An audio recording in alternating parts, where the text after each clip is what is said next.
नमस्कार. पावसाळा सुरू झाला की बऱ्याचदा भाज्या आपल्याकडे नसतात आणि अशा वेळेस आपल्याला जेवणामध्ये बनवायचं काय? तर यावेळेस झटपटरित्या बनेल अशी आज आपण भाजी बनवून घेणार आहोत. सगळ्यात महत्त्वाचं ही भाजी बनवताना फक्त 3 ते 4 साहित्यांचा उपयोग होतो आणि कमीत कमी वेळेमध्ये बनवून तयार होते. सोबतच ही भाजी बनवण्यासाठी आपण कुठेही वाटणाचा वापर केलेला नाही. गरमागरम भाजी फुलक्यांसोबत आपण सर्व्ह केलेली आहे आणि ही भाजी बनवण्यासाठी मला फक्त 20 मिनिटे लागलेली आहेत. तर चला जास्त वेळ न घालवता आजच्या व्हिडिओला सुरुवात करूया. तर आता एका कढईमध्ये मी 2 ते 2.5 चमचे तेल घालून घेतलेलं आहे आणि तेल छान गरम झालं की यामध्ये आपण मध्यम आकाराचा बारीक चिरलेला कांदा घालून घ्यायचा आहे.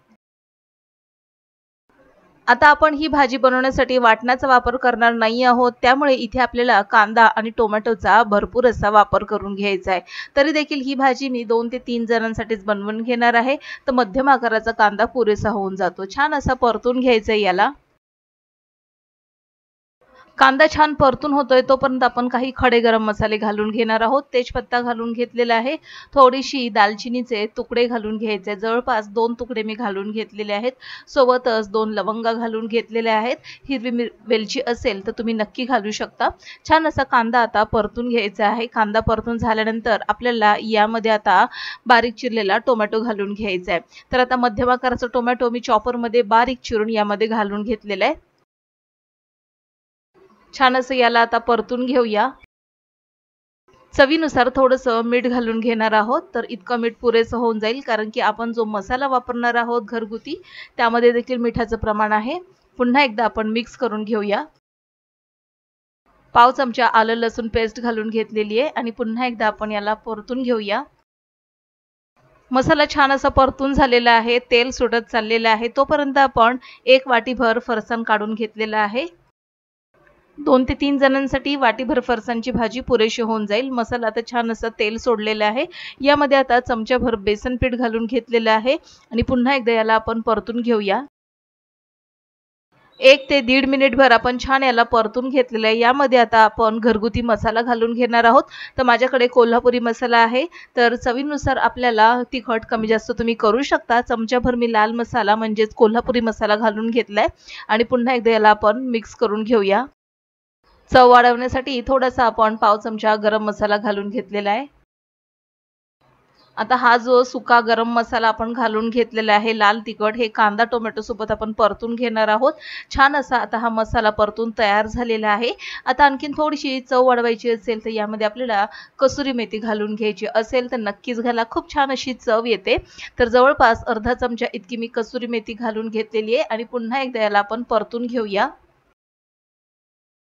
बेसन पीठ घातलेलं आहे त्यामुळे मसाला तळाला लागण्याची शक्यता असते.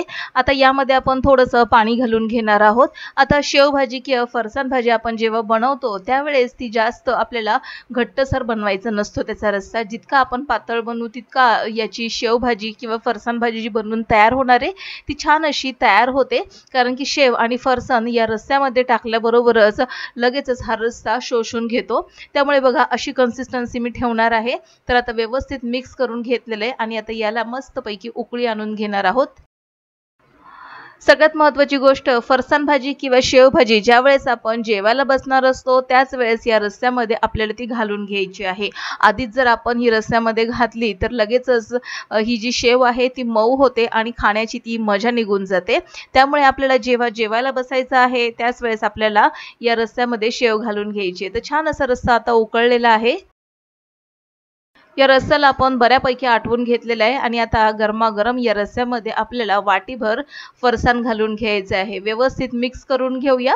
उकळी आलेली आहे आणि एका उकळीमध्येच आपल्याला इथे गॅस बंद करून घ्यायचा आहे, कारण की रस्सा हा गरमागरम आहे आणि लगेचच ही शेव काय करते की पटापट हा रस्सा शोषून घेते. आता यामध्ये आपण बारीक चिरलेली थोडीशी कोथिंबीर घालून घेणार आहोत आणि तयार आहे खाण्यासाठी गरमागरम फरसाणची रस्सा भाजी. आता या फरसाण भाजी बरोबर तुम्ही रोटी, नान, फुलके, चपाती हे खाऊ शकता. आता ही फरसाण भाजी तयार आहे. गॅस बंद केलेला आहे आणि लगेचच आपण ताट सर्व करून घेणार आहोत, कारण की ही शेव आपल्याला मऊ पडू द्यायची नाहीये. तर आता आपण एका प्लेटमध्ये ही भाजी काढून घेणार आहोत. गरमागरम फरसाण भाजी आता तयार आहे. प्लेट सर्व करून घेणार आहोत. फरसाण भाजी ठेवून घेतलेली आहे. सोबतच सॅलड असेल तर तुम्ही नक्की ठेवू शकता. इथे मी कांदा ठेवून घेतलेला आहे. गरमागरम यासोबत खाण्यासाठी इथे मी फुलके ठेवून घेतलेले आहेत.